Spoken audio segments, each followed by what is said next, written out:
Studies, and I'm a professor in Global Asian Studies and Gender and Women Studies. And I'm exceptionally honored and excited to introduce Professor Clare Kim's Colloquium for the GLAS program. And the title is A Calculus of Intelligence, Difference and Dependence in Early 20th Century Science and Mathematics. Before I introduce our new colleague, I wanted to tell you a little bit about some exciting updates and news from the Global Asian Studies program. First, the big news is this is our first colloquium where we are celebrating the confirmed and official BA in Global Asian Studies at UIC. This has been approved by the Illinois Board of Higher Education and came out of decades of student, faculty, and staff organizing, many who put in that labor over so many years are here today. So much gratitude, and want to just honor all of the labor and this huge moment, a historic moment we'll be celebrating now and definitely all next year. Please note at the GLAS website, you'll find a lot of excellent information about our events and resources like the in-person office hours, lots of times where you could join that, and the wonderful Chai Guevara chance to hang out with our head, Professor Ana Guevara, on Wednesdays from 4 to 5. There's a link on the website. And you can also get advising for the GLAS minor and the major soon, going to the link on our website. There are a lot of other opportunities like a GLAS major swag contest presented by the GLAS Student Advisory Board, GSAB.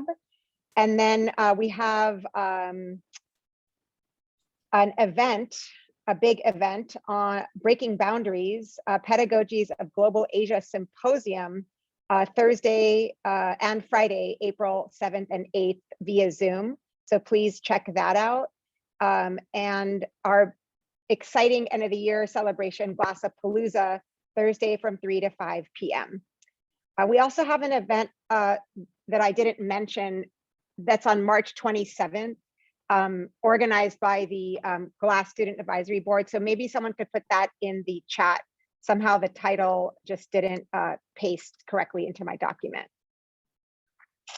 So lots going on, coming together of student work in our program and in connection to other, the Asian American Resource Center and so many other spaces across campus, and academic programs as well, where we're all connected. So let's now take a moment to introduce our new colleague, Professor Clare Kim. Just want to affirm over and over how excited we are that you're here with us at UIC and an essential part of GLAS.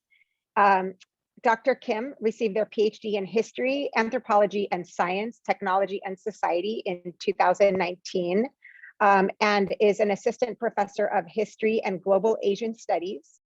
Her work centers on the history of 20th and 21st century mathematical sciences, exploring representations of knowledge and difference in US intellectual and political life. So she is a model of what interdisciplinary scholarship looks like. Her first book examines how modernist concerns with aesthetic self-reference, axiomatic and formal experimentations were shaped by mathematicians' exchanges with artists, designers, and social scientists over the 20th century. Her second project traces the history of cryptanalysis from the First World War through the Cold War. This project focuses on entanglements between scientists and classical philologists over the technical study of ciphers and codes, and she examines how changing humanistic and computational practices collectively participated in military intelligence work and became embedded in ideas about security. She has, her work has been honored and awarded by many renowned institutes and foundations like the National Science Foundation, MIT Center for International Studies, and many more. She has been a Mellon postdoc fellow And we're just incredibly privileged to have you with us and to model what it looks like to connect the sciences, the humanities, and the social sciences. So welcome, Dr. Kim. Oh, thanks, Dr. Never, for that wonderful introduction. And actually for everyone in GLAS who helped organize today's colloquium, especially to Glenda and Azadeh, who really helped with publicizing and creating the flyer. It's actually really great to see quite a big turnout on a Monday morning right before spring break. I know we're all tired, so I'm really looking forward to actually hearing what your feedback is on what I'm presenting today. Just as a word of caution, it's a little bit more conversational because it's me trying to experiment with trying to put together various threads for my first book project. So what I'm going to do now is share my screen. And just a thumbs up, can you see the PowerPoint? Awesome. So as Dr. Navar mentioned, a lot of my research interests really center on not only understanding how the mathematical sciences have helped produce and kind of facilitate certain kind of representations of knowledge about social difference. So for instance, thinking about quantitative measures of race and racial groups. But the other side of it that's equally important to my, at least my intellectual trajectory, is really trying to understand or examine how the subject matter of the mathematical sciences itself have been racialized, or at least what is the work that goes into presenting it as being autonomous and therefore as something that cannot be racialized or that appears non-social. So what I'll be sharing today is a fragment of my book project, which is constantly shifting, I realize. So broadly construed is really beginning to examine more interdisciplinary and mathematical connections between the United States and East Asia throughout the 20th century.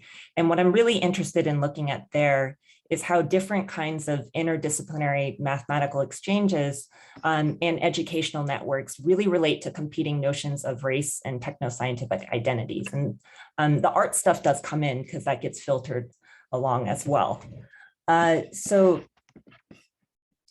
in kind of 1913 and 1914, two of the earliest and most celebrated English written texts on histories of mathematics were published on what its authors called quote unquote Oriental mathematics, or mathematics that they deemed from the Far East. These authors were very careful to delineate it from Near Eastern mathematics.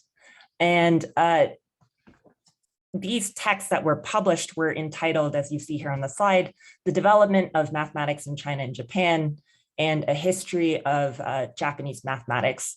And together, actually, when they were both published in the mid-1910s, they really garnered actually a large readership at the time of their publication, especially within the United States.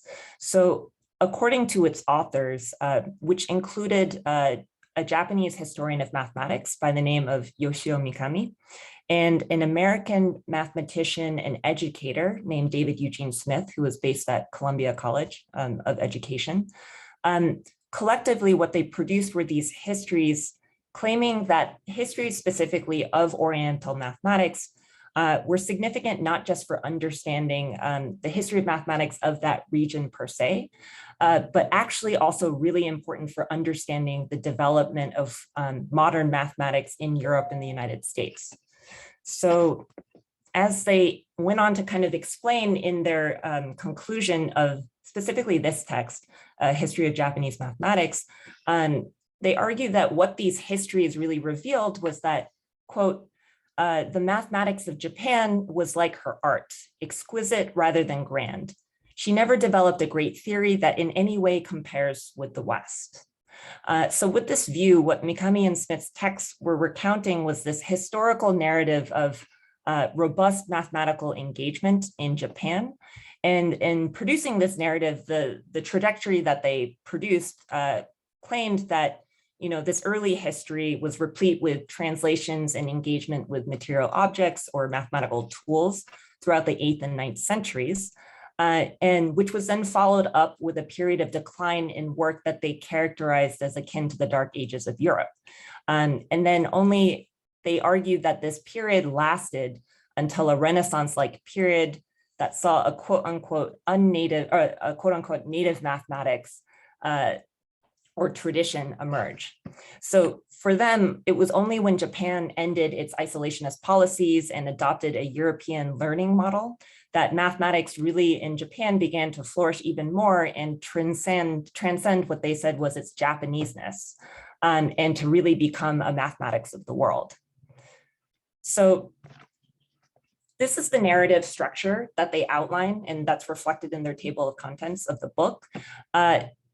So now this is at a time of anti-Asian sentiment and Asian exclusion in the United States. So the overall structure and positive, in light of that, right, you have this overall structure that they're forwarding that receives a lot of positive attention or reception from American readership. So it was considered a bestseller in the New York Times, interestingly enough. And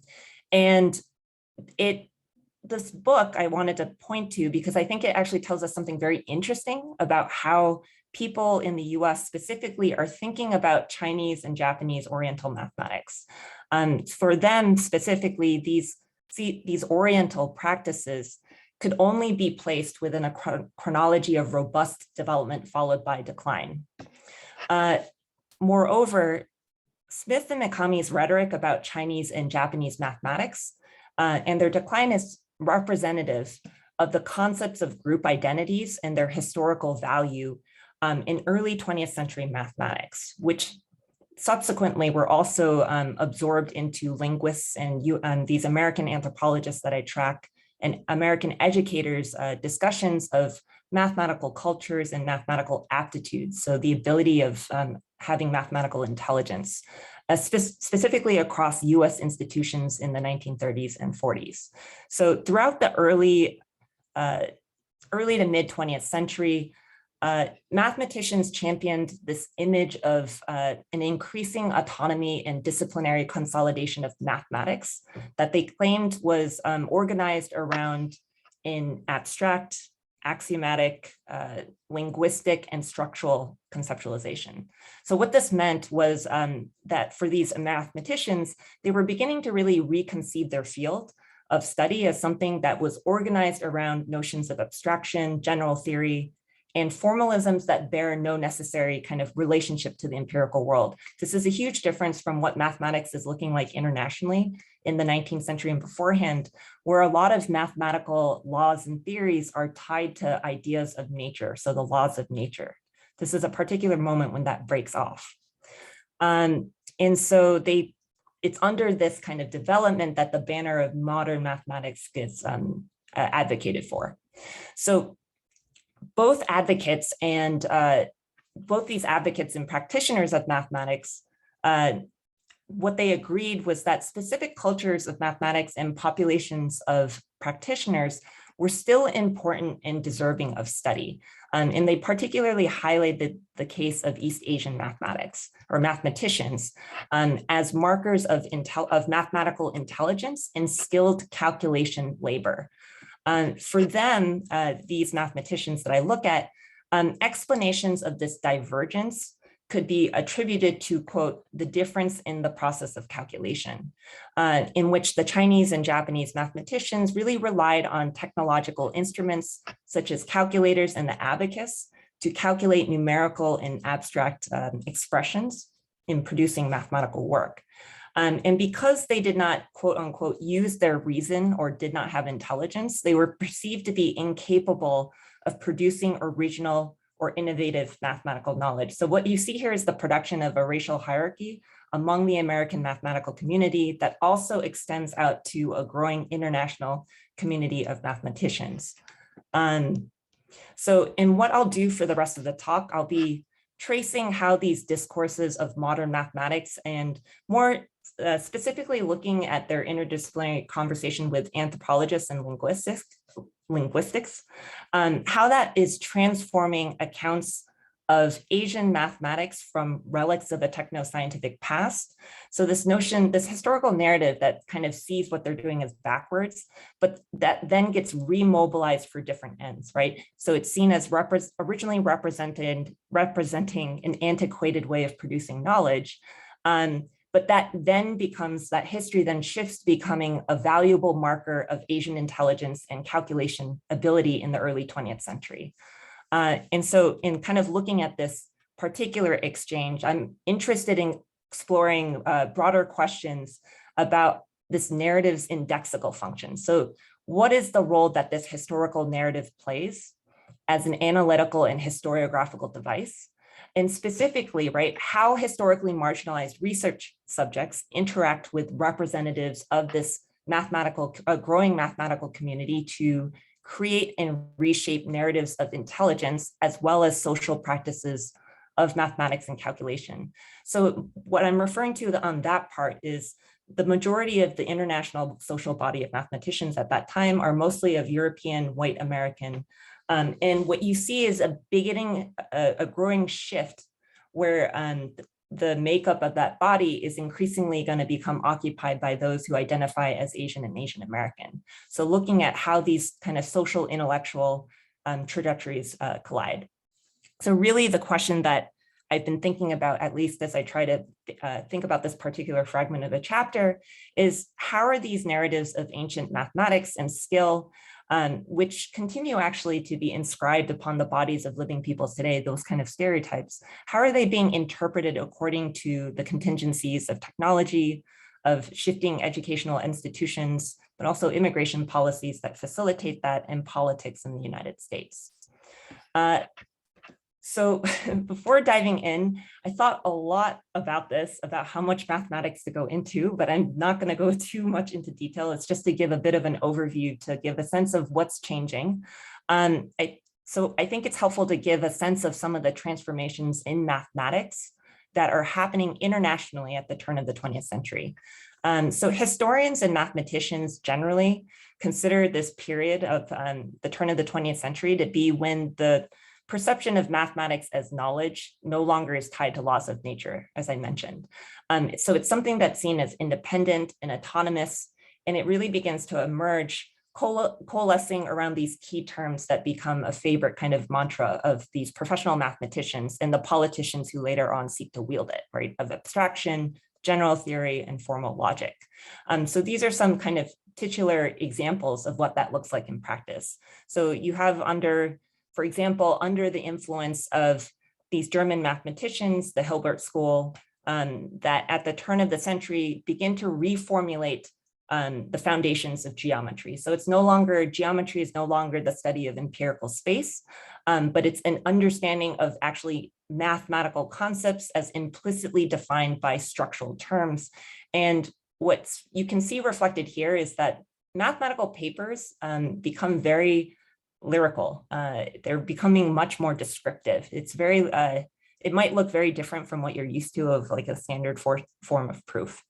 So that's kind of one example. And what they're emphasizing is more consistency, independence, and completeness. This kind of second example by E.H. Moore, who's at the university, who's really important for certain schools of thought at the University of Chicago in 1910, articulates a subdiscipline of what he calls general analysis. And what he's doing there is also beginning to think about how different axiomatic systems can be formalized. And again, it has more of this lyrical quality to it. And then lastly, in the third kind of paper on the right, there's the emergence of new subject fields like topology in the 1930s that studies the properties of geometric objects under continuous deformation. And what they do to do that is to consider algebraic properties of its surfaces, but this is for things and objects of space that we as people are conceived of as not being able to perceive. So that's where the abstraction comes in. Undergirding this, as I mentioned, is this notion of formal logic. And what that looks like in its extreme form is what you see here from, sorry, as I look at my slide, 1910 by Bertrand Russell and Alfred North Whitehead in this British-American kind of collaboration. And it's a really extreme form where certain mathematicians and logicians really seek to reduce mathematics to logic using, of course, alphanumeric systems of notation. And what they're doing in this project is they're dreaming of securing a universal system for representing and working in mathematics. And what they're doing here is giving rise to the notion, or really articulating a vision of mathematics as a universal language. So no matter what, it's going to be the same everywhere. This is actually a kind of a snippet of a proof for 2 + 2 = 4. What's kind of fascinating about this kind of proof, if you looked at it, is this is the very end, or sorry, 1 + 1 = 2, but it took 40 pages for them to kind of produce this proof. It's a very long, kind of tedious exercise. And so what you're seeing here is this example of kind of an emphasis on a physical system of inscription of mathematics, one that's based, and they argue becomes a necessary and sufficient means of general mathematical intelligence. And it's this symbolic notation that will actually later go on to be really pivotal in being embedded in early designs of artificial intelligence research. So this Euro-American script model. All right, so in light of those kind of transformations in mathematical knowledge, there are several kind of observations I wanted to make regarding the historical narratives that are forwarded by Mikami and Smith, for example, in those two texts. So one is that as historians by training, but those who also identify and are participating in the mathematical community, what these two were doing was beginning to excavate this genealogy of modern mathematics for their own practice. One that's kind of relying on a structure of family resemblance or kinship that continuously distinguished from other mathematics. So Japanese mathematics and Oriental mathematics more broadly in their terms was worthy of study because it represented for them an ancestor of this modern discipline of mathematics. So this genealogical impulse was really evident in the fact that Mikami and Smith furnished their history with a series of images documenting the range of diagrams, material objects, and notational systems that the Japanese had used, rendering kind of their mathematical nature or qualities legible by also including what they argued was its contemporary Western alphanumeric expression or script. So these series of images here functioned as a chronology where each subsequent image is kind of giving way to less reliance on mathematical tools. So things like the abacus, things like counting rods. The whole idea is that you're going to be achieving this sort of universal abstract humanism where you're going to be able to do all mathematics in the head. That's what it's trying to argue for. And so in light of this, right, this chronology was intended to really not only document, but also to familiarize and organize. It's creating this world history of mathematics, so to speak. Another point I just really wanted to mention out regarding these histories is that Mikami was also a student and an educator within the Japanese Empire. So this was actually a collaboration by an American and a Japanese subject. And a little bit about him, he began teaching at the Japan Imperial Academy in 1908, which itself had been modeled on the British Royal Society to replicate what it saw as the institutional landscape of science, and that was founded in Euro-American contexts. While doing that, he begins to study the history and philosophy of mathematics. And it's his training here, his training in philosophy, history, and Japanese mathematics that they were really deeply connected to his communications with American and European mathematicians, and specifically intellectuals and educators like David Eugene Smith, and it was a very uneven form of collaborative work. So David Eugene Smith, what he ended up doing was not only delegating most of the writing to himself, so that what he did was let most of Mikami's work entail the translation work, and also the work of collecting artifacts that would go on to produce this chronological narrative. So in this kind of regard, Mikami and Smith is kind of, this book I want to kind of emphasize is really indexical of a certain structure of informal empire or colonial acquisition and extraction, as well as the foregrounding of this assumption that Japanese natives were unable to meaningfully write their own histories. So Mikami's book on the development of mathematics in China and Japan, for instance, rather than just being a publication, there was a lot of debate about including a preface by an American mathematician at the time, by George Bruce Halstead, in which he cast Mikami's history as this romantic piece of good fortune. And what I mean to suggest here is that this kind of growth and decline narrative of Oriental mathematics that they're forwarding is therefore not simply this mode of writing that's privileging Euro-American systems of knowledge. It's seen as a tool of epistemological organization, one that's facilitating this acquisition of East Asian history and its inclusion within a growing Euro-American archive. That's part of what's working there. So that was one aspect. What's happening also in tandem of these studies that they're drawing from. This is just one titular example of the many histories of Oriental mathematics that get produced in the United States. There's a lot of studies taking place among American physical anthropologists around this time, when the science of race is really at its peak, in the form of practices such as eugenics, but also other practices that rely on increasingly quantitative ways of measuring human physical differences. A prime example, for instance, being of craniometry, which entails the measurement of skulls, and also anthropometry, the measurement of other parts of the human body. So quite a few of these physical anthropologists that American mathematicians I'm looking at in this chapter, they get involved in conversations where they're looking at the measurement and studies of brains to think about the aptitude for being able to achieve mathematical work. Of course, these are studies that are very much an outcome of colonial encounters, and these colonial encounters weren't only motivated by gaining political and economic advantages, they were also guided by these American romantic fantasies of Oriental mathematics and the Oriental mind. And so I'm really trying to make a claim here about how these histories kind of sediment that image. This is an image that's taken from a popular account of Asiatic and American types of people from 1888.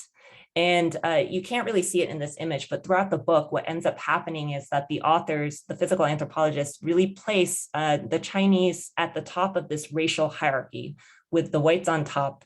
And it's all around their abilities of being able to reason logically and to enumerate. So the Chinese become subsidiary to Caucasians in this racial typology because they aren't able to think creatively, that's in their argument, but only because they are very efficient at counting. So it's nothing about it's nothing about physical labor abilities here. It's this more mental kind of skill that they're trying to emphasize. So what's also happening, right, is in excavations of technological artifacts and human remains across Asia at this time, there's a lot of growing interest among American mathematicians and physical anthropologists being paid to all of these artifacts and human remains found. And where there's a clear difference, as I mentioned, you have these modern mathematicians who are really trying to emphasize the independence. And so they're really actually trying to separate themselves from the authority of eugenicists, for instance, who really begin to forward a new institutionalized form of what they call applied mathematics. So eugenics, people like Francis Galton, they are not seen as mathematicians in the eyes of this American mathematical community. So with that, it's not just actually Americans and Europeans who are really taking an interest in this history. There are actually many groups of people, especially those who identify as Chinese, Japanese, and also increasingly Asian American across the generations that I look at, who also want to assert these civilizational genealogies of intelligence and really stake their own identities on perceived intelligence from these kind of more crude physical anthropometric measures. So for example, right, to highlight what this looks like in practice, just looking at different moments. From the early 20th century, you have these many Asian intellectuals, people from China and Japan specifically, who begin to be sent abroad to study in different parts of Europe, but also in the United States. And these were people who had been sent abroad to study specifically to learn either mathematics or the sciences or other sciences. What's really interesting is that those textbooks that I was just outlining, they get assigned as textbooks in their math classes. So that's part of the educational pedagogical material that they're being informed by.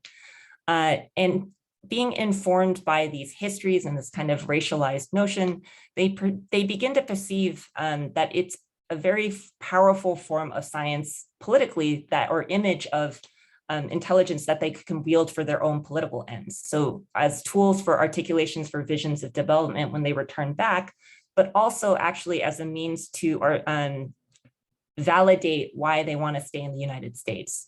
They're really willing to kind of paradoxically accept the premises of these kind of racialized notions as to some degree being mathematically and scientifically sound. This doesn't necessarily mean that they're passively accepting these kind of racial hierarchies. We know very well that European white North American scientists, of course, are creating this hierarchy of white races at the top. What I also look at are these instances where specifically East Asian mathematicians came to be deeply embroiled in debates over the value of Oriental mathematics as mathematical work itself. So aware at the time of the 1910s, 20s, or early 20th century more generally, that the US didn't like Chinese manual laborers, there was a lot of efforts to draw upon this narrative of Oriental calculation and mathematical ability to emphasize, particularly to validate these international Chinese students and Japanese students who are coming to the US and their relative elite status, educational attainments, and their technical and scientific skills that can allow them to remain. So this is actually a thesis that was published in 1910 by one of these international students who was able to, achieves a master's thesis in the mathematics department at Leland Stanford Junior University, otherwise known as Stanford today. So I look at actually a series of these theses. What I find very fascinating is this was actually accepted as a form of mathematical work for a mathematical degree. And so from the periods of 1910 to the 1930s, I look at what the majority of these Asian international students were doing, and quite a few of them produce these Oriental histories that get sedimented. So some of these, this is just kind of sorry for the very poor and pixelated screenshot of this, but what this is really pointing to, right, are these examples of how you see these kind of Asian American students in US institutions of higher education really trying to come up with their own narratives of racial identity that in turn are uneasily at times drawing on racial science, but also trying to create their own mathematical narratives. So this is kind of a rather crude graph that is providing very select information about international students to the United States from the 1920s to the 1970s. The records are kept more systematically they begin to be kept more systematically only from 1923 and 1924. And what, as we might be more aware of today, there is such a huge kind of phenomenon of Asian international students coming, especially from the 1990s. And what you'll notice specifically here in this graph is that even though, right, in the 1920s, Chinese exclusion is in place through 1943, counterintuitively, Chinese are almost always among the top 2 or 3 countries that are sending international students to the United States. So there's this kind of, what I'm really trying to get at is this form of relative selection that these students are trying to fight for within this economy of, or within these immigration policies of exclusion at the time. So, oops, just want to make sure. So by the mid 20th century, what I look at throughout just kind of talking through this narrative, we see many different aspects of this understanding of modern mathematics that begins to emerge. That really emphasizes sort of the hegemony of alphanumeric formalized mathematical script along the lines of discussions that happen within the US Academy of certain kinds of social groups that are seen as being amenable to conducting mathematical research or not. And this takes the form of many math departments that I've been looking at who begin to validate increasing enrollment of students that are identified of Chinese, Japanese descent, but specifically for only certain forms of mathematical work. They are seen as not being able to produce original proofs, so they're always being consolidated to the work of combinatorics or this more quantitative approach. So these kind of forms of institutional, these structures of institutional barriers that get structured. We can also see many aspects of this conception of mathematics also finding their way into secondary educational systems in the United States throughout the 1930s and 40s. So for example, David Eugene Smith is a mathematics educator who tries really hard to create, legislate a federal form of mathematical education.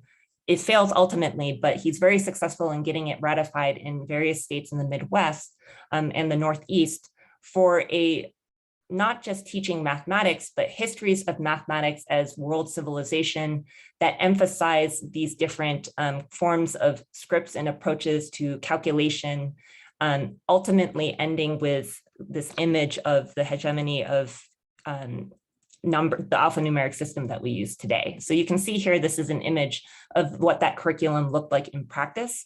This is a photo taken from a secondary school in Syracuse, New York from 1939. And you can see here these different forms of numeric systems across mathematical cultures that they're being tested upon. So these racialized ideas of who can and cannot practice modern mathematics are not only kind of informing these higher education administrators of which students to admit, but they're also becoming really embedded in American and Asian students, international students, and Asian American students' understanding of these racialized notions of mathematics. That's the ultimate contradiction that I'm really trying to get at in this work. So these cases really serve to facilitate against this backdrop, right? There's an understanding, at least in the historiography of science and mathematics that I look at, that treats this Asian and kind of modern mathematics as separate identities. But what I'm really trying to get at in these cases is that they're kind of serving to facilitate this kind of work or highlighting this work behind the narratives that are being disseminated. They're facilitating what was to become an ongoing national, transnational, and global dialogue over who constituted a modern mathematician and what constituted a mathematical subject.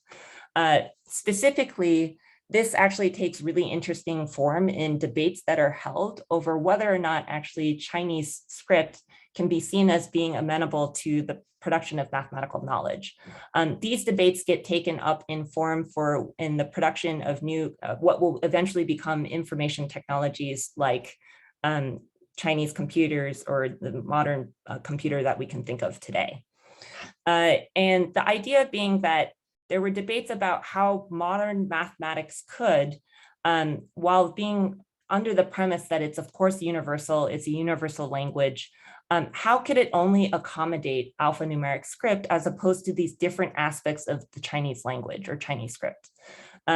So the scientific understanding of the Chinese character becomes a huge problem of debate that takes place not just in math departments, not just in the public forum of the media that I look at, but also in international debates at conferences. So to cite one example, this is a particular case that's happening around a Chinese logician and linguist who immigrates or who comes to the United States to study in his education. He returns back to China eventually, Zhao Yanren, and he's primarily known for his work on mathematical logic and modern Chinese linguistics. What's really fascinating about this work is how he draws upon those, he specifically cites those histories in his texts Alongside the very robust mathematical education that he receives a PhD in mathematical logic at Harvard.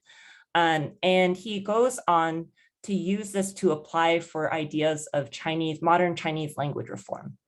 And I think I did want to leave some time to have more of an open conversation. So I'm happy to talk a little bit more about this in the Q&A if you want to see, if you want me to go into more detail about what this looks like in practice.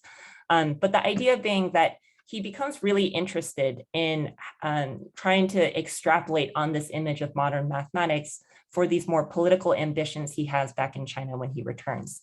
And so here he's really building on his long-term interest, specifically not just in applied semiotics, but also on notions of efficient proofs and formal efficiency of mathematical script. And he goes on to publish a text that is actually still taught today in certain classrooms as a textbook called Language and Symbolic Systems on the study of language. So what he's doing here is he's actually, this view of Chinese characters as notable and not as kind of backwards. What he's trying to emphasize here is this kind of idea of Chinese characters as inefficient and ideographic. These are views that are coalescing specifically among Orientalist linguists from the 19th century, but they also begin to be reinforced with the early 20th century linguistic mathematical fascination with formalism and structuralism. And it was also kind of linked to this prevailing belief that the Chinese language and the culture as a whole, in his term, was increasingly obsolete. So you see a lot of historical comparative philologists that begin to organize these networks of research exchange to discuss the problem of the Chinese, in their terms, the Chinese ideograph. So in this early 20th century, there is a move, at least for trying to push these ambitious students who want to be able to enter into the profession of mathematics and other kinds of mathematical sciences. So as kind of marginalized groups at the time, these Asian and Asian American mathematicians really responded to the social and scientific kind of co-production of this racialized notion of intelligence, specifically by reconceptualizing their histories in terms of how it spoke to the stability and the discipline of their race. These are some of the cases that I look at in any case.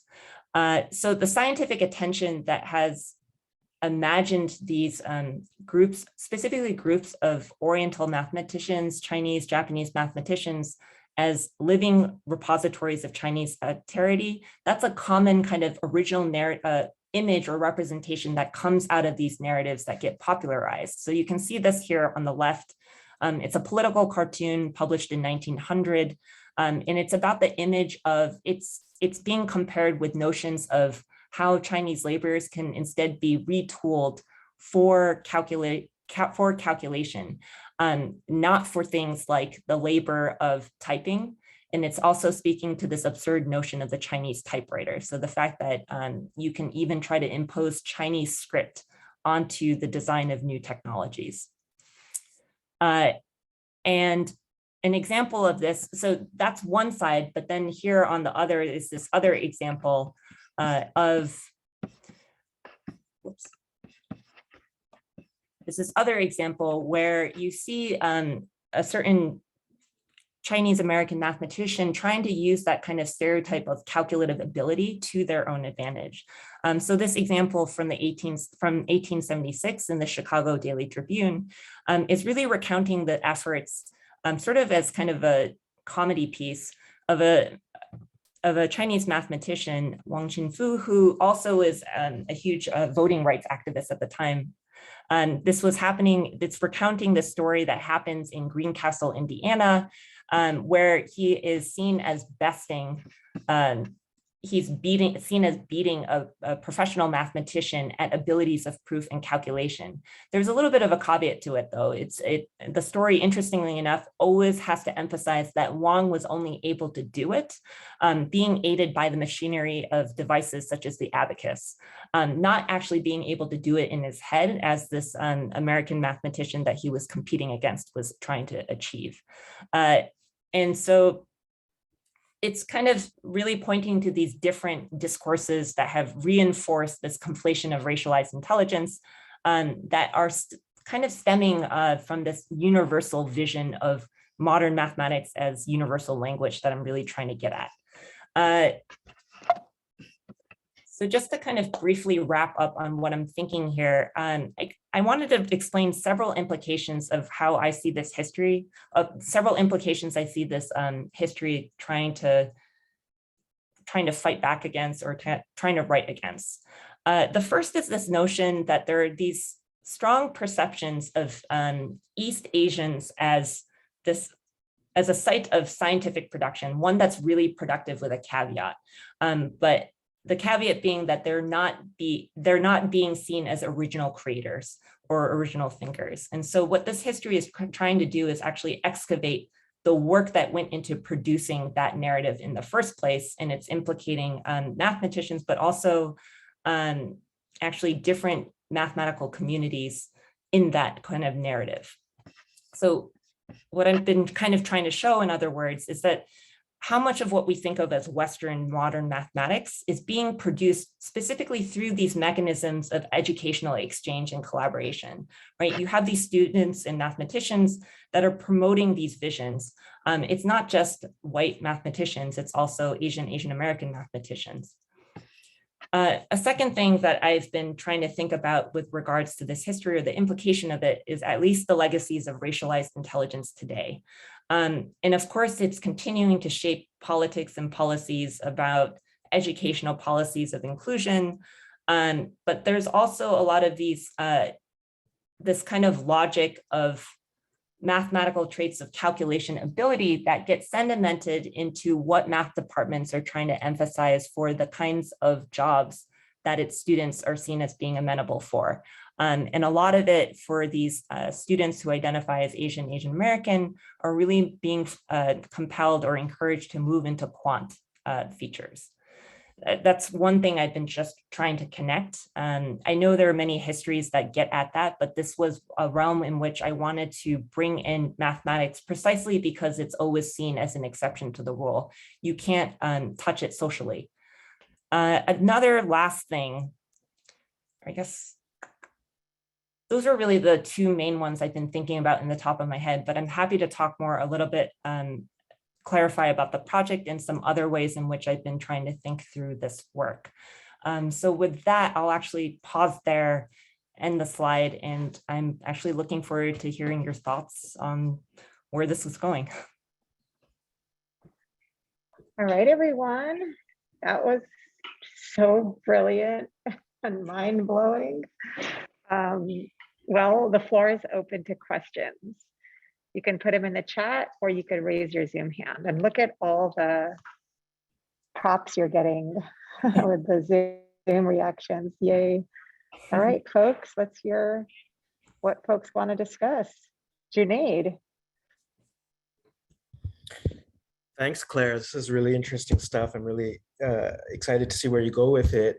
I had a couple of questions. I think my questions are sort of I worry that my questions are asking you to do stuff that maybe you didn't say you were going to do, but I just raised some kind of ideas in my head that I wonder if you have. One is actually related to what you said at the very end, which is the distinction between mathematics and different sorts of other disciplines.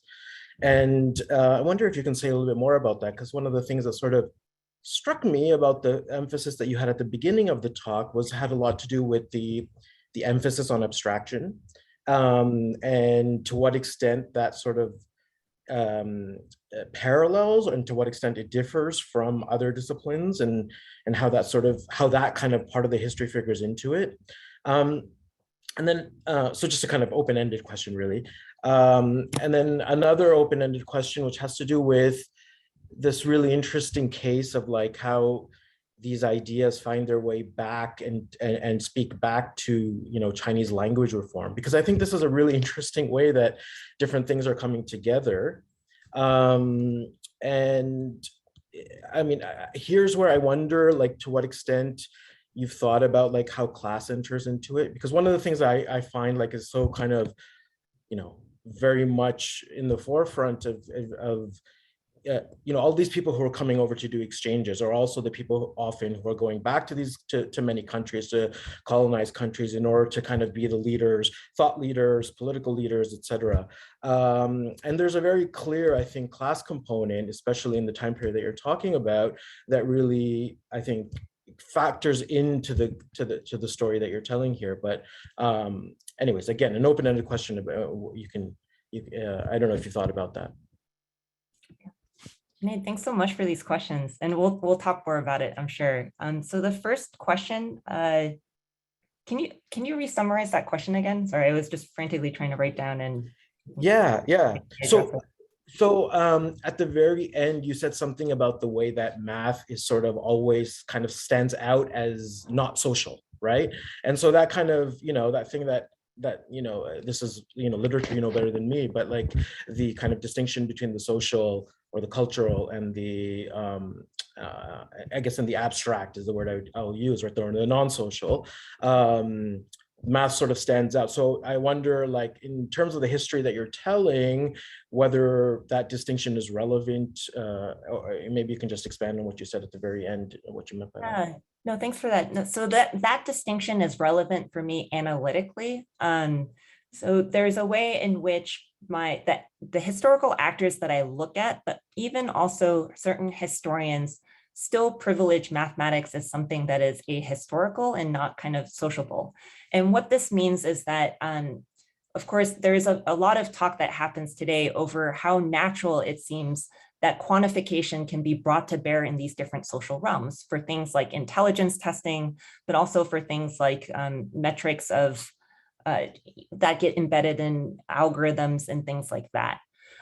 So that's where kind of what is seen as the mathematical and scientific are being able to kind of do the boundary work, right?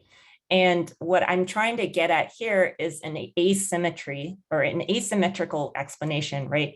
If you're going to explain how mathematics is able to kind of operate so powerfully in the way that it does, you also need to explain the ways in which, in return, you have these different kinds of disciplinary, specifically more interpretive modes or humanistic and historical ways of thinking that get inflected back on mathematicians themselves. So in other words, there's a lot of work that goes into producing that image. So what I'm trying to show is the work that goes into producing that image of mathematics as autonomous. So it's that kind of asymmetry, if that makes sense, for the first question. The second question about class. So how ideas find their way back. It's very much a class-based. So what I'm actually trying to get at here is a twofold kind of national transnational story. A lot of these international Asian students that I look at are coming from elite privileged status from China specifically, but it's also looking at how when they come to the United States, for those that do stay, they're carving out a different class racialized position, sort of getting at that model minority kind of early positioning that they're doing there. So that's really what I saw that as, I see my work as going towards and at least trying to draw upon. So it's very much going to be part of the book project, but as you're right, I didn't really get into that today. And I should note, it's also, of course, very gendered, right? It's only specific kinds of, it's very male in terms of the calculation skills that are being ascribed to these thinkers. Yvonne? Hi, Claire. Good morning. Thank you so much for such a fascinating talk. As someone who knows very little about the history of science and math, I learned so much about the relationship between the development of math and processes building racial hierarchies. I'm most curious about what I saw in your talk as a constant tension by the clash between inclusionary and exclusionary impulses. And you sort of mentioned this when discussing the backdrop of Chinese exclusion, but the sort of celebration of certain publications around Asian mathematics, or the admission of Chinese international students into US higher education. And you sort of like preempted my question a little bit in your second answer to Junaid's question, but I was hoping you could talk more about the role that your research plays in the history, or perhaps the prehistory of the origins of the model minority myth. I'm sure that you're aware of Ellen Wu's Color of Success and her tracing of the model minority myth to the post-World War II rise of racial liberalism and the demise of Chinese exclusion, and also its relationship to anti-Blackness. So I was just wondering if these early 20th century discourses of racialized intelligence lent to a sort of rhetoric or an understanding of a kind of early model minority scientist of sorts or something. Yeah. No, for sure. That's a great question. And I should mention that a lot of my work is also very much being informed by the work of Madeline Su, who wrote, was it From Yellow Peril to Modern? Oh, if someone else knows the title, I always get that title mixed up, right? And what she emphasizes in her book is how, right, that a lot of Asian American histories are really drawing upon this narrative of Asian American exclusion, but there's also the reverse asymmetrical side of you still have to explain the relative selection for them that enables them to kind of operate in this ambivalent position of model minority that gives them relative privilege within a racialized hierarchy, right? Where anti-Blackness is the good immigrants. That's exactly it, Anna. Thank you so much. And I see my work as very much getting at that and trying to explain how that filters specifically into the mathematical profession. So what you see in this kind of, or at least what I've been looking at in this story, is how you have a growing social body and representation of mathematicians, but specifically, and at least in the 1920s and 30s, they're able to do it with relative privilege over Jewish mathematicians. And then there's actually not even a discussion of African Americans even being allowed in. That comes in much later. And so that's been kind of the narrative that I've been trying to flesh out there. Thanks. Other And questions? your question actually made me think back to something else that I've been thinking about with Junaid's first question of the autonomy. So what I'm trying to also get at is at least to speak back to mathematicians today, who when they talk about how apolitical mathematics can be and how neutral, a lot of it has to do with this presumed position of neutrality. They're always citing that that's what modern mathematics is, in relation to things such as mathematical statistics of eugenics, which they perceive as a pseudoscience. That's in their narrative. And there's a way in which you can agree with that, but that also obscures the ways in which mathematics today themselves also are getting embedded in these formalized systems that reproduce social inequalities as well. And so in fact, even this more eugenic stuff is still taking form again. This is work that a colleague of mine is doing on the embedding of programs into the design of certain kinds of AI. So there's that kind of asymmetry that I wanted to get at there. Okay, Mark. And Nadine, did you have a question too? No, I might ask one later, but let's hear from Mark. Hi, Claire. Thanks for the talk. This is it was such a great and fascinating talk, and I have a lot of questions.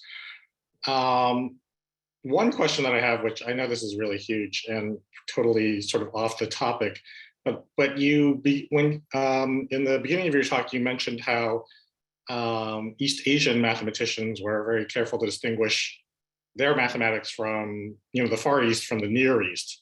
And of course, there's Arab and Muslim mathematicians are crucial to the history of the development of modern Western mathematics. And so I wonder if you could just maybe talk a little bit about that relationship and how that kind of figures into the sort of, racialization of this. So that's one question. Oh, thank you. Yeah, no, thanks for reminding me. I forgot to mention, so one of the many kind of hilarious. It's such low stakes to us readers or outsiders, but it's huge stakes for mathematicians, and it results in people losing their jobs is they get into huge debates over things like the origin of zero in mathematics as part of the narrative. And you know, you have these mathematicians who are saying, well, Chinese had this concept of zero in this kind of written linguistic form, but look at the Arabic form of zero. That's like the concept we need to latch onto.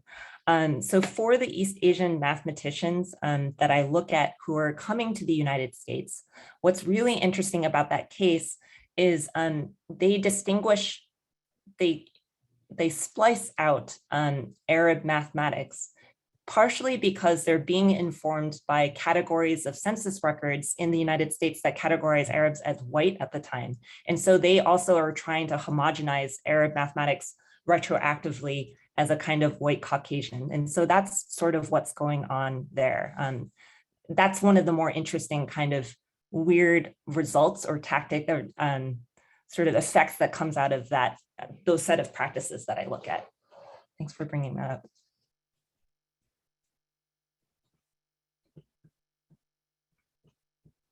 Anyone? Oh, Anna, go for it. Thanks, Claire. Thanks, Nadine. Thanks, Claire, for your talk. Just had a couple of questions, and it's kind of points of curiosities. You know, towards the beginning of your talk, you were talking about the various racial typologies and also the responses of mathematicians to them. And you mentioned that, you know, they didn't necessarily passively accept these hierarchies. So I wanted to hear a little bit more about what were some ways that they concretely responded to them in their work. So that was really interesting for me. And then the second was that Chinese typewriter image. So I'm just wondering if we can talk a little bit more about kind of the ways in which the media or kind of popular discourses contributed to, you know, these discussions within mathematics. And you know, I was trying not to read too much into the text, but one phrase, one sentence caught my attention, and it said, they do the work by machinery, as it were, and it is in the dirty labor of the empire. So I'm just curious to see what else you've uncovered and kind of, how do popular discourses kind of reinforce or perhaps counteract some of what we see produced within mathematics during this period. All right, I'm just frantically writing down everything that everyone says. Thank you, Anna. For the first question, what's the ways in which, regarding the various, there are many different kinds of racial typologies that the mathematicians I look at are responding to. And some of them are oriented around more psychological. So that becomes a very different realm from the more anthropometric kind of physical anthropology stuff.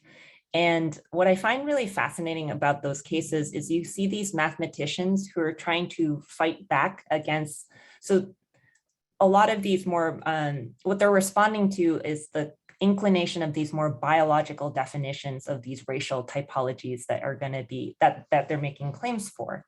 And specifically for one example, this mathematician, George Berkoff, who in collaboration actually with Yanren Zhao, he is responding against one of those specific typologies with a mathematical theory of his own. It's a little hard to explain, but the point being is that there's a mathematical solution that can upend this typology. What I find really fascinating about the logic behind that is the expertise of the mathematician there. So I mentioned, right, when mathematics really before the 20th century is being seen as tied to empirical space, that means that mathematics is tied to claims about nature. And what these mathematicians are doing in this, under the banner of modern mathematics, is that their authority is not coming from nature. They're claiming it's coming specifically from mathematical analysis. So they use that as a means to kind of upend biological notions of physical anthropology. And then for at least for one specific typology that I'm looking at. So that's one example. And then for how do media contribute to these representations? So as you can tell, I've been really trying hard to show at least how these kind of ideas of abstract mathematics are kind of being practiced in paper, and specifically in practices of kind of formal writing practices. This is like what it becomes emphasized. But at the same time, and I think I tried to get at this, but I didn't state it as clearly in the talk, a lot of notions of mathematical tools are being prescribed to Asian notions of intelligence of calculation. So the fact that they're using calculators, the abacus, counting rods, and what that Chinese typewriter image is also getting at is also how it can work against them when these Asian mathematicians are trying to use that to fight back against the image of labor, physical labor. In this case, actually, you can see how they're actually being racialized back with machines as kinds of automated labor. So this is kind of where that human machine form of representation is operating at work. One that's racialized, and actually one that I think is really important specifically for historians of computation and media to really think about for the design of information sciences, because a lot of that is latently embedded in the assumptions that they're starting off with. So people like Alan Turing in the computing machinery, and the philosophers who use the notion of the Chinese room for whether or not you can have an artificial intelligence that speaks a different language.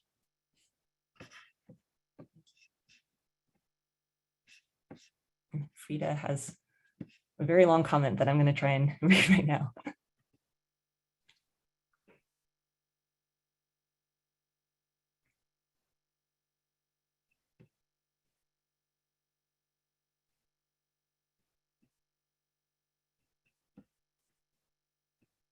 Oh, Frida, thanks so much for your question. So a lot is actually, what I find kind of weird is this emphasis to claim in the past that this is universal, so it's kind of global. And then in the present, what's really weird about the present moment is how this is getting sedimented back into nationalist narratives. So the biggest examples I see this is actually where you see Chinese policy educators, but also Indian mathematicians. There was actually a really interesting TikTok that went viral in different parts of East Asia a couple of weeks ago that was talking about the comparisons between what a Chinese math education versus Indian math education looked like with the United States. And it had these kind of different forms of, and so it really speaks back to that. What I find weird is that it is being constrained to this nationalist narrative in a way, so it gets kind of bounded back to that weird scale. That's one way in which I see it, but I'll have to think more about your question, because I also think there's so much more happening in terms of actually really the changing organization of higher education more generally, internationally.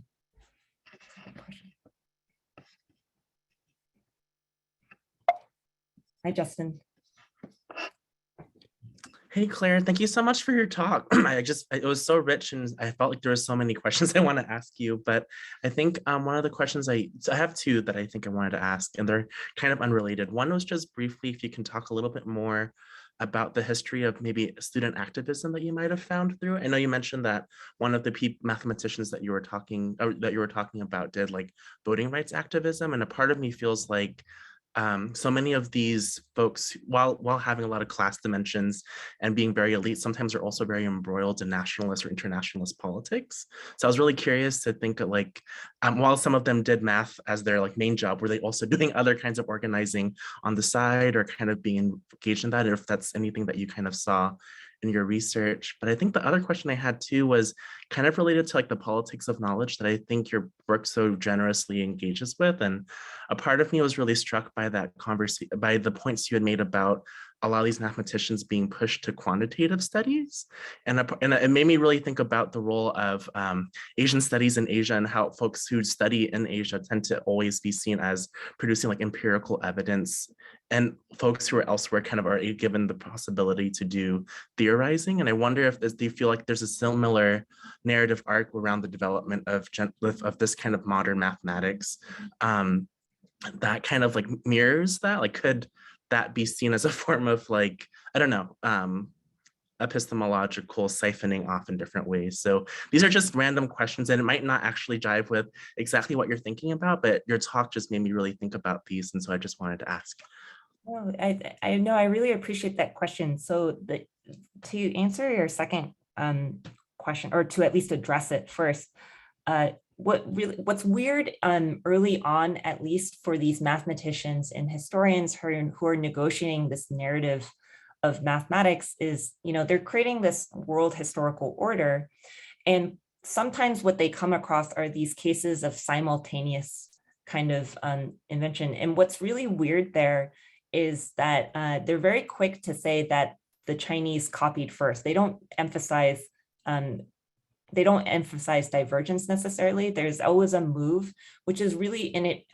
Actually, some of these students are really good at shutting them down and saying, well, where's the exchange that's happening at that particular moment? There wasn't access.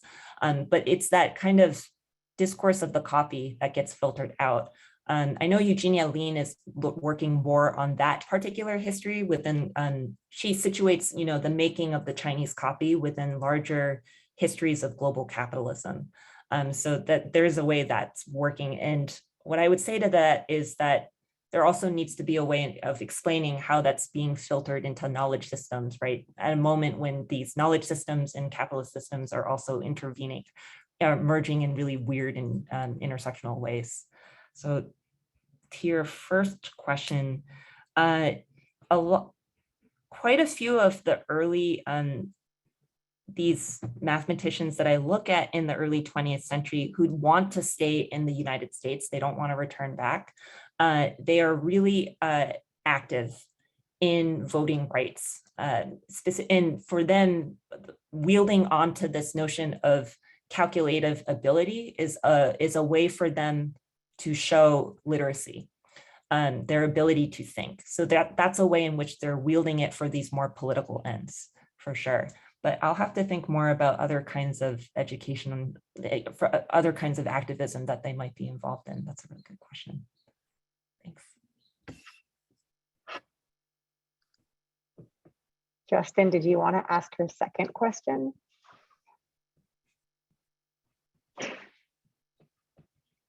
Sorry, I think I asked both of them earlier, but yeah. Okay, so because you were saying you had a whole bunch, so feel free. We have time. Okay, well, we have Hardeep. Feel free to chime in. Hi, Claire. We haven't met, but Yvonne's mentioned your work to me quite a bit, and I'd love to meet in the future. I'm a postdoc at the American Bar Foundation, so I'm in Chicago, and I'm also a historian by training, and an Asian Americanist. So I had like one or two questions, I guess, and I actually have more than that, but I'll limit myself to that. One is, the British came in a little bit, and I know that these are, as you noted, far more international exchanges.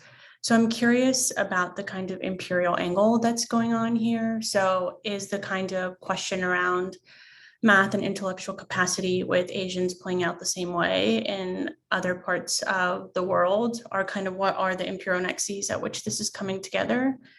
And then I was really interested in the way that, and I don't know if this was by designing the talk so it captured a little bit of diversity in your range of historical actors, but I noticed that the beginning of the talk focused more on Japan, and then the latter part of it focused a little more on China and Chinese students and mathematicians. And I'm curious to know whether that is sort of the historical arc generally, because it also seems to map onto questions of like international order at the time, where Japan was seen to be a rising global power in the early 20th century.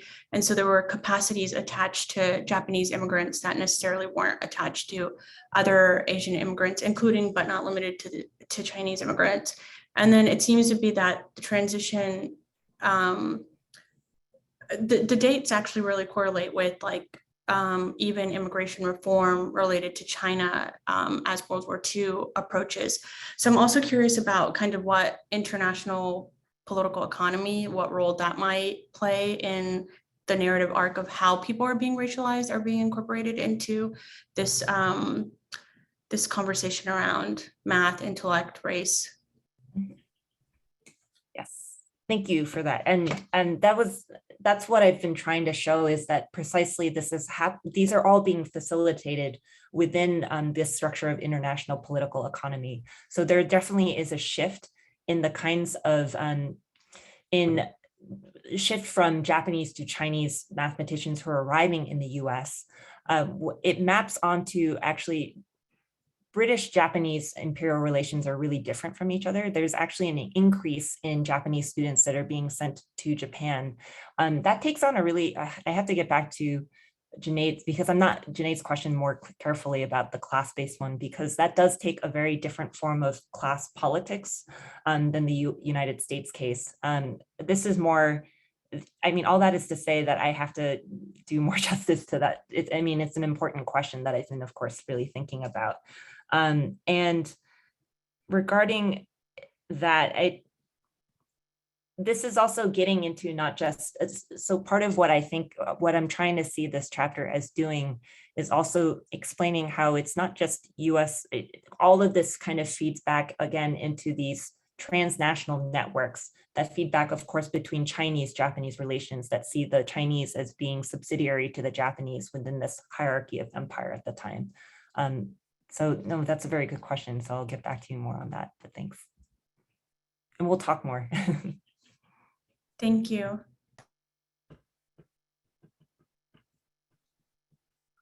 Great to have you with us, Hardeep. Yeah, well, I can ask my question. Maybe it's a funny one, but I identify as a methodology nerd. So I really was so curious. I know that your degree was in, such an interdisciplinary program. And I feel like, that could be, and then hearing your talk could help probably many of us, and especially students, think about the meaning of such interdisciplinary work. So would you be able to share a bit about maybe the difference between how in your PhD program, it seems like there was this assumed,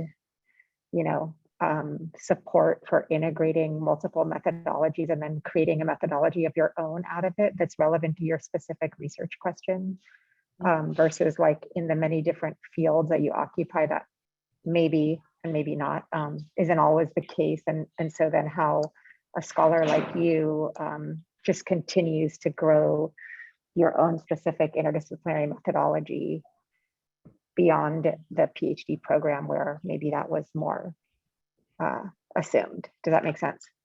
No, thank you for that question. Like navigating interdisciplinarity. Yeah, I always think back to Naomi's first colloquium talk, where she started off her presentation by saying, like, I hate disciplinarity. I'm an interdisciplinary scholar at heart. And my PhD program was really interesting. It's 3 departments that come together, anthropology and history having, more, I think, recognizable forms of methods that outsiders might kind of be able to denote with those fields. STS is such a unwieldy term that sometimes people just say, I don't even know what STS is. And what, at least my PhD program, the kinds of training that I got there really helped me to think about boundary work, and how, rather than doubling down on a kind of conservatism that will say this isn't really an appropriate kind of question or approach, actually embracing the fact that that happens, whether or not you recognize it. And the question becomes, at least for me, what me and my dissertation committee and I ended up becoming very interested in trying to understand what explains some forms kind of being exchanged, but not the other way around. Of course, historically in the history of theory, right, there's a lot of, in the 80s, a lot of these scientists who are really upset about the appropriation of scientific concepts into their certain political theories. Physicists, mathematicians get really upset about it. And, but there isn't really much the other way around when that happens. Lots of claims of mathematicians claiming, like, mathematics is beautiful, it's amenable. And what that meant for me, at least in my training, is to at least my intellectual work is all about reflexivity. Insofar as I want to be able to understand the actors that I look at and identify how certain kinds of ways of thinking, that's actually really what I get at, ways of thinking are being brought to bear, and then why certain ones don't. But I in turn want to be able to apply that in practice in my own work. So I've been thinking about that a lot in terms of the methodological contributions of this book project for the place of quantification in mathematics in more social scientific studies and humanistic studies, and how some ways of thinking are brought to bear and others do not. Yeah, I was just putting that out for everybody. No, Yeah, exactly. Yeah. I really like that. Yeah, I like the way that like you shift the question. You know, like maybe we're asking the wrong questions kind of thing. Very cool. And Frida has a comment. Indeed. Wow, that's really cool. Yeah, I'd love to talk more about this one-on-one. I'm sure we will. Okay, Mark. Yeah, well, I had one other question, so I'll just go ahead and ask it, which is that I'm wondering, I mean, I recall from your earlier talk that you gave that you're sort of interested in sort of popular discourses as well, and you pointed a little bit to that by pointing to the sort of media articles, because I'm kind of thinking about kind of popular debates around economics, which I know a little bit about, which is clearly related because this is kind of the time period when economics is becoming, you know, mathematized, right, and formalized. And but there's, you know, in the United States, at least, there's a way in which like there's the sort of formal academic discourse of economics, and then there are these kinds of like popular folk discourses that are very much pitched against them, and they're both being racialized in kind of these very interesting kinds of ways. But in mathematics, I don't know if there's, you know, like to what extent there's any kind of popular discourse around mathematics per se, or how it's being understood. And then, you know, one other thing is that I know there's also a kind of effort to produce like, you know, Chinese economics, right? At least I don't know about, I'm sure that must be going on in other countries as well. So I don't know if you know anything about that, you know, those kinds of efforts. But it just seems like there are some really interesting intersections going on there. Yeah, thank you for that, Mark. Yes, and this is actually, historians and mathematicians can be accused of this there, at least in popular culture representations of mathematics. I like to think about it in two extreme forms that oscillate back and forth between, you know, mathematics is everywhere. It's just waiting out, you know, it's waiting to be found. And then there's the other extreme form of that, which is that, well, mathematics is all constructed, it's made up. And so this gets at this tension between the abstract and the concrete that is actually really useful for thinking about what mathematics has to deal with that tension and how it shifts over time. And in terms of what that tension what that tension produces, at least it's not something I'm actually quite looking at in this book project, maybe I should more, is you do get these kind of weird conspiracy theories of certain mathematical concepts, not specific to economics. My understanding of what's happening with a lot of early economic mathematical formalisms, at least in the 20th century, are things like more combinatorial. And then later it's game theory, of course, in the Cold War. So I'm thinking about the mathematics of random walks that become really popular in the 1930s. I don't have anything really, I'll have to think more about that question actually, Mark. To the question about an effort to producing Chinese economics. So that's a really interesting case. You do get these nationalized projects of what certain kinds of science look like. What's fascinating there is that gets tied into what kinds of mathematics are seen as amenable to facilitating those nationalist visions. So a big example of, in the case of the Chinese planned economy, but also actually in their approaches to census work of how you count a population, It's very different from the sampling methods that the United States relies on for counting. So the US, in the Chinese case in the 50s and 40s, they don't want to rely on sampling because they want to avoid the notion of the homogenized average American. So those are ways in which you see attention to different kinds of mathematical methods being tied to visions of political economy. Great. Well, we did great with the timing. You're really good at that, Claire. All right, well, there's also, if you wanted to look at the new comment in the chat from Doyen, sorry if I mispronounced your name, and then you're welcome to say anything to wrap it up, Claire. Oh, Doyen, thanks so much for your question. So I neglected to mention this, that histories of science have done a really good job of showing the creation of quantitative measurements of intelligence through intelligence testing. And what that was kind of getting at my previous comment of why I'm kind of tackling the more abstract visions of mathematics. So the intelligence, so the biggest example being the Stanford Binet test that becomes really popular in the 1920s. A lot of mathematicians are very quick, the ones who identify as pure mathematicians are really quick to distance themselves from that more empirical kind of application of a mathematical model. So I'm definitely thinking in conversation with that. So trying to bring this more abstract side to bear on that. It's a great comment though. Thanks so much, everyone. Yeah. My mouth is really dry. Thanks so much for your brilliant talk and to all the engagement. And please check out all the upcoming GLAS events and initiatives here, including a few that I didn't mention at the opening. Thanks, Anna. And I wanted to say one more thing. What was it? Oh yeah, and I want to just echo the thanks to Glenda and GLAS, staff for making all this happen so seamlessly. So thanks, everyone. Thanks so much, everyone.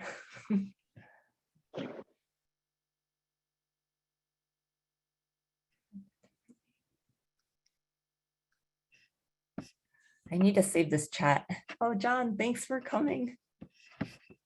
Oh, we've saved it for you, Claire. Oh, you saved it? Okay. I think was trying to Glenda, yeah, it should download, Glenda, when you download your stuff, the recording, it should come with it too. Yeah, thanks, Claire. It was great. Okay. I enjoyed it. Bye, everyone. I'll see you soon.